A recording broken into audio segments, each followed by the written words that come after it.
എട്ടാം ശമ്പള കമ്മീഷന്റെ ഓരോ അപ്ഡേറ്റുകൾക്കുമായി കാത്തിരിക്കുകയാണ് കേന്ദ്ര സർക്കാർ ജീവനക്കാരും പെൻഷൻകാരും. 18 മാസമാണ് എട്ടാം ശമ്പള കമ്മീഷൻ പഠനം നടത്തി ശമ്പള പരിഷ്കരണ ശുപാർശകൾ സമർപ്പിക്കാൻ കേന്ദ്രം സമയം നൽകിയിരിക്കുന്നത്. സമയപരിധി പരിഗണിച്ചാൽ ഇപ്പോൾ മുതൽ ഏകദേശം 20 മാസം കൂടി ഇനിയും കാത്തിരിക്കേണ്ടി വരും.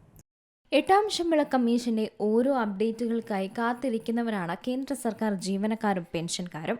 എന്നാൽ കഴിഞ്ഞ വർഷം നവംബറിൽ പ്രധാനമന്ത്രി നരേന്ദ്രമോദിയുടെ നേതൃത്വത്തിലുള്ള കേന്ദ്ര മന്ത്രിസഭ എട്ടാം കേന്ദ്ര ശമ്പള കമ്മീഷന്റെ ടേംസ് ഓഫ് റെഫറൻസ് അംഗീകരിച്ചിരുന്നു.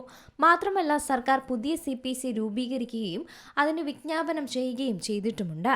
കമ്മീഷൻ സമർപ്പിച്ച ശുപാർശകൾ ഏകദേശം 1.2 കോടി വരുന്ന കേന്ദ്ര സർക്കാർ ജീവനക്കാരെയും പെൻഷൻകാരെയും ഉൾപ്പെടുത്തുന്നുമുണ്ട്. സുപ്രീം കോടതിയിലെ മുൻ ജഡ്ജി ജസ്റ്റിസ് രഞ്ജന പ്രകാശ് ദേശായിയെ എട്ടാം CPCയുടെ ചെയർപേഴ്സണായി നിയമിച്ചിട്ടുമുണ്ട്.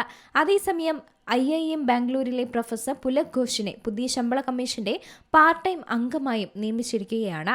പെട്രോളിയം ആൻഡ് പ്രകൃതിവാതക മന്ത്രാലയം സെക്രട്ടറി പങ്കജ് ജെയിനിനെ ശമ്പള കമ്മീഷന്റെ മെമ്പർ സെക്രട്ടറിയായി സർക്കാർ നിയമിച്ചു കഴിഞ്ഞു. 18 മാസമാണ് എട്ടാം ശമ്പള കമ്മീഷന് പഠനം നടത്തി ശമ്പള പരിഷ്കരണ ശുപാർശകൾ സമർപ്പിക്കാൻ കേന്ദ്രം സമയം നൽകിയിരിക്കുന്നത്. 2016 ജനുവരി 1 മുതൽ പ്രാബല്യത്തിൽ വന്ന 6 മാസത്തിനുള്ളിൽ ഏഴാം ശമ്പള കമ്മീഷന്റെ ശുപാർശകൾ അംഗീകരിച്ചു.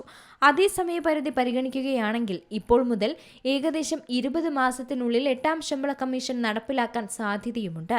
ഏഴാം ശമ്പള കമ്മീഷന്റെ കാലാവധി അവസാനിച്ചതിനെ തുടർന്ന് 2026 ജനുവരി 1 മുതൽ എട്ടാം ശമ്പള കമ്മീഷന്റെ വ്യവസ്ഥകൾ പ്രാബല്യത്തിൽ വരുമെന്നായിരുന്നു പ്രതീക്ഷിച്ചത്. സാധാരണയായി ശമ്പള കമ്മീഷന്റെ ശുപാർശകൾ ഓരോ 10 വർഷത്തെ ഇടവേളയ്ക്ക് ശേഷമാണ് നടപ്പിലാക്കുന്നത്. വിദഗ്ധരുടെ പ്രവചനം കണക്കിലെടുക്കുമ്പോൾ എട്ടാം ശമ്പള കമ്മീഷന്റെ കീഴിലുള്ള അംഗീകൃത ഫിറ്റ്മെന്റ് ഘടകം 1.8 ആയിരിക്കാം എന്ന റിപ്പോർട്ടുകളാണ്.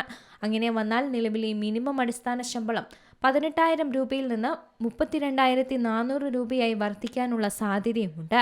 നിലവിൽ 9,000 രൂപ പെൻഷൻ ലഭിക്കുന്നത് 16,200 രൂപയായും വർദ്ധിച്ചേക്കും.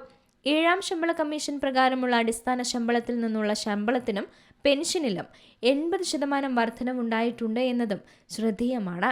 എന്തായാലും 18 മാസമാണ് എട്ടാം ശമ്പള കമ്മീഷന് പഠനം നടത്തി ശമ്പള പരിഷ്കരണ ശുപാർശകൾ സമർപ്പിക്കാൻ കേന്ദ്രം സമയം നൽകിയത്.